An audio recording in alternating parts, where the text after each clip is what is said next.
APSRTC NMU zonal committee సమావేశాన్ని స్థానిక town హాల్లో సోమవారం ఘనంగా నిర్వహించారు.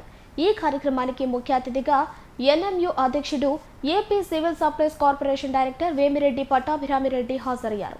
ఈ సందర్భంగా ఆయన మాట్లాడుతూ ఏపీఎస్ఆర్టీసీ అభివృద్ధిలో ఎన్ఎంయూ చేస్తున్న పోరాటాలను ఆయన అభినందించారు. స్ఫూర్తితో భవిష్యత్తులో కూడా ఆర్టీసీలో పనిచేస్తున్న ఉద్యోగుల పక్షాన నిలబడాలని ఆయన సూచించారు. ఎన్ఎంయూ అభివృద్ధికి తన వంతు కృషి ఎప్పుడూ ఉంటుందని ఈ సందర్భంగా ఆయన హామీ ఇచ్చారు. అనంతరం ఎన్ఎంయూ రాష్ట్ర అధ్యక్షులు రమణారెడ్డి, రాష్ట్ర ప్రధాన కార్యదర్శి వై శ్రీనివాసరావు మాట్లాడుతూ ఏ కార్మికుడికి అన్యాయం జరిగినా ఎన్ఎంయూ అండగా ఉంటుందని పేర్కొన్నారు.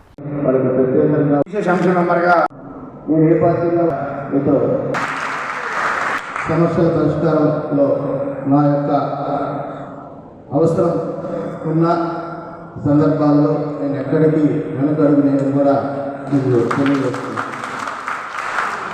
ప్రభుత్వం వద్ద ఉన్న సమస్యలు కృషి కూడా రాష్ట్ర కమిటీ వాళ్ళ సహకారంతో పెద్దలు రాష్ట్ర ముఖ్యమంత్రి వర్యులు ప్రీతమ నాయకులు గౌరవ చంద్రబాబు నాయుడు గారు, అదేవిధంగా ఉప ముఖ్యమంత్రి పవన్ కళ్యాణ్ గారు, మా నేత ఆదర్శ నేత యువనేత లోకేష్ గారు, అదేవిధంగా నాకు అత్యంత ఆప్తుడు మన ట్రాన్స్పోర్ట్ మినిస్టర్ రాంప్రసాద్ గారి ద్వారా ప్రతి కార్యక్రమాన్ని మనం ప్రతి సమస్యను మనం ఖచ్చితంగా వాళ్ళ దృష్టికి తీసుకెళ్ళి ప్రయత్నపూర్వకంగా లోటు లేకుండా చేస్తానని కూడా మీకు నేను మనవి చేస్తున్నాను.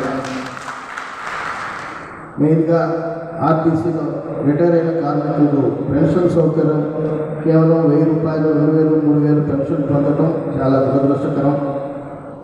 అలాంటి కార్మికులకు ప్రభుత్వం మొత్తం పెండింగ్లో ఉన్న సామాజిక పెన్షన్ మరియు తెల్ల రేషన్ కార్డు లాంటి సౌకర్యాలు కల్పించడం కూడా మనం ఖచ్చితంగా కృషించాల్సిన అవసరం ఉంది.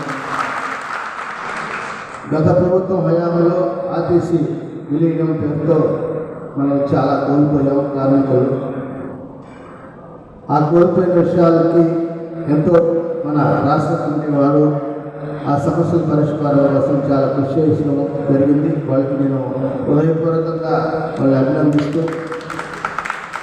వాళ్ళ సేవలు మనం మర్చిపోవద్దని కూడా తెలియజేస్తున్నా. అదేవిధంగా ఆర్టీసీలో కొన్ని సంస్కరణలు తీసుకురావాల్సిన అవసరం కూడా ఉంది. దాన్ని ఈ ప్రభుత్వంలో మనం సానుకూలంగా స్పందించేదానికి మంచి ఈరోజు కూటమి ప్రభుత్వం ముందుంది. బీజేపీ కానివ్వండి, జనసేన కానివ్వండి, అదేవిధంగా మన తెలుగుదేశం పార్టీ ఈరోజు కార్మికుల పట్ల ప్రత్యేకమైన శ్రద్ధ ఈరోజు చూపిస్తూ ప్రతి ఒక్క కార్మికుడికి ఏ విధంగా ఏ స్థాయిలో కూడా అన్యాయం జరగకూడదు అనే ఉద్దేశంతో ఈరోజు కూటమి ప్రభుత్వం ముందుకెళ్తుంది. దాన్ని ఖచ్చితంగా మన ఎన్నమై కార్మికులు కానివ్వండి, నాయకులు కానివ్వండి, దీన్ని మనం సద్వినియోగం చేసుకొని మన సమస్యలను పూర్తిగా దృష్టికి తీసుకెళ్ళి మనం పరిష్కారం దిశగా ముందుకు పోవాలని కూడా నేను మనస్ఫూర్తిగా కోరుకుంటున్నాను. కాబట్టి ఆర్టీసీ ఉద్యోగులకు, ఏపీఎస్ఆర్టీసీ ఉద్యోగులందరూ కూడా దాదాపు 1/1/20 పూర్వం అపాయింట్ అయ్యారు.